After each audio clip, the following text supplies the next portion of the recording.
नमस्कार। आज हम उतरने वाले हैं शिव पुराण की एक ऐसी महागाथा में जो असल में ब्रह्मांड के संतुलन को ही परिभाषित करती है।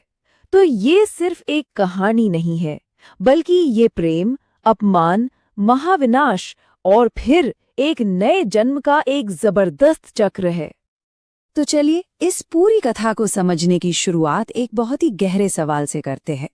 जरा सोचिए, एक परम वैरागी जो श्मशान में रहता है, जिसे दुनिया से कोई लेना देना नहीं, जो सिर्फ ध्यान में ही डूबा रहता है, ऐसे देवता का दिल आखिर कैसे जीता जा सकता है? यही सवाल इस पूरी गाथा के केंद्र में है। तो पहला पड़ाव है तपस्वी और राजकुमारी। यहाँ कहानी के दो ध्रुवों का मिलन होता है। एक तरफ है परम योगी शिव और दूसरी तरफ है राजकुमारी सती। अब जरा इन दोनों की दुनियाओं का फर्क देखिए। एक तरफ शिव जो हर सामाजिक बंधन, हर नियम से परे हैं, शमशान में रहते हैं, और दूसरी तरफ सती जो राजमहल में पली बड़ी हैं, सामाजिक व्यवस्था और कर्तव्यों का प्रतीक है। मतलब इनका मिलना सच में नामुमकिन सा लगता है ना? पर कहते हैं ना, जहाँ सच्ची भक्ति हो वहाँ कुछ भी असंभव नहीं होता। सती की भक्ति ऐसी अटूट थी कि उन्होंने शिव को पाने के लिए वो कठोर आराधना की जो असंभव को संभव कर गई। और उनकी इसी जबरदस्त निष्ठा और प्रेम ने उस महान तपस्वी के दिल को भी पिघला दिया और उनका विवाह हो गया। अब आता है कहानी में एक ऐसा मोड़ जो सब कुछ बदल देता है। ये है दूसरा अध्याय, एक पिता का घातक अपमान। यहाँ से कहानी एक त्रासदी की तरफ मुड़ती है और वजह बनता है राजा दक्ष का अहंकार। तो होता ये है कि राजा दक्ष एक बहुत बड़ा यज्ञ रखते हैं और उसमें दुनिया भर के देवी देवताओं को बुलाते हैं। लेकिन अपने अहंकार में वो जानबूझकर अपनी ही बेटी सती और दामाद शिव को न्योता नहीं देते। फिर भी सती वहां पहुंचती हैं और तब दक्ष भरी सभा में शिव का बहुत बुरा अपमान करते हैं। और अपने पति का ये अपमान सती के लिए असहनीय था। उन्हें लगा कि ये शरीर जो एक ऐसे पिता से जन्मा है जिसने शिव का अपमान किया, वो अब किसी काम का नहीं। ये वो पल था जब उन्होंने एक भयानक और दिल दहला देने वाला फैसला लिया। और यहीं से शुरू होता है तीसरा अध्याय, एक देवता का विनाशकारी शोक। क्योंकि दक्ष के अहंकार की कीमत अब सिर्फ उन्हें नहीं, पूरे ब्रह्मांड को चुकानी थी। अपने पति के अपमान की आग में जलते हुए सती ने एक ऐसा कदम उठाया जिसकी कोई कल्पना भी नहीं कर सकता था। उन्होंने अपनी ही योग अग्नि से अपने शरीर को भस्म कर दिया। ये सिर्फ एक आत्मबलिदान नहीं था, ये एक ऐसी घटना थी जिसने सचमुच ब्रह्मांड की नींव हिलाकर रख दी। और जब ये खबर शिव तक पहुंची तो हजारों साल का उनका ध्यान, उनकी तपस्या एक पल में टूट गई। वो शांत योगी अब एक ऐसे क्रोध में बदल चुके थे जिसकी कोई कल्पना भी नहीं कर सकता। शिव पुराण में इस पल का जो वर्णन है वो रोंगटे खड़े कर देता है। शिव गुस्से में अपनी एक जटा उखाड़कर पहाड़ पर पटकते हैं और उसे एक जटा से जन्म होता है महापराक्रमी वीरभद्र और महाकाली का। शिव का आदेश साफ था, दक्ष का यज्ञ नष्ट कर दो। और फिर जो हुआ वो महाविनाश था।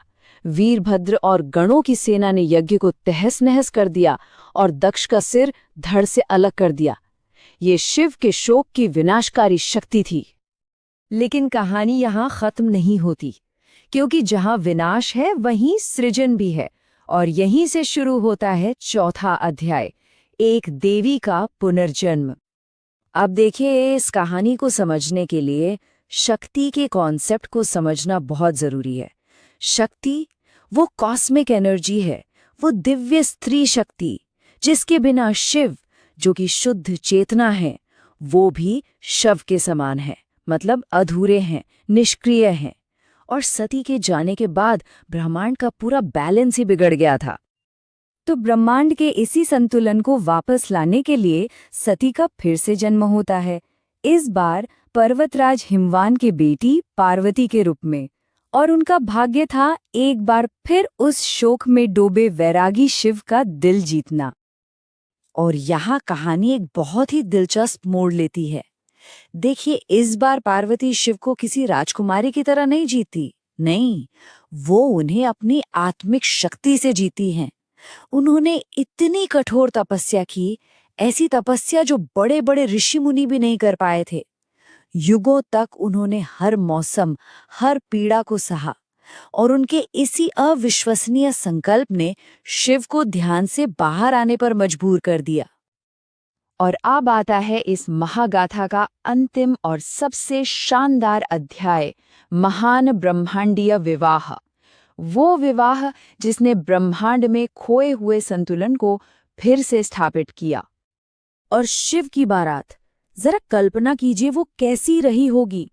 वो किसी राजा महाराजा की बारात नहीं थी, दूल्हा खुद, शरीर पर भस्म लगाए हुए।